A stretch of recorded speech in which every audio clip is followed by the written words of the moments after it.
In today's video, I'm going to teach you how to duplicate a message in AWeber. If you've ever created a great email and want to reuse it without rebuilding everything from scratch, duplicating is the quickest, most reliable way to keep your branding and formatting consistent while saving a ton of time. Before we begin, make sure you're viewing the correct list in AWeber, because the copy you create will stay within the same list as the original. This helps keep your messages organized and ensures you're working with the right audience.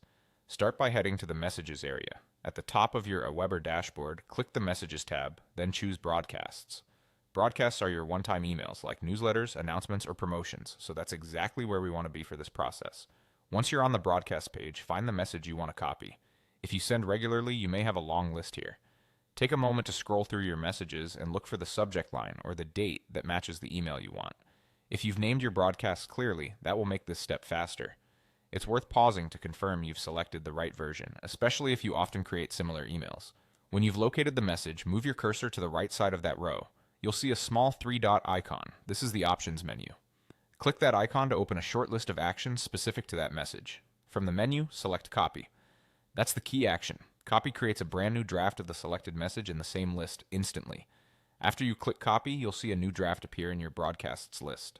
This draft carries over the original content and layout, so your text, images, buttons, and general formatting are already in place.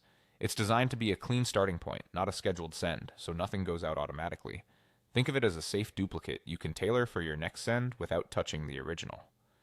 From here, you're free to open the draft and make adjustments, like refreshing the subject line, updating time-sensitive details, or swapping out links.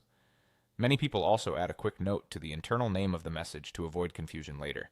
When you're satisfied, you can handle your usual review, testing, and scheduling workflow just as you would with any new broadcast. And that's it.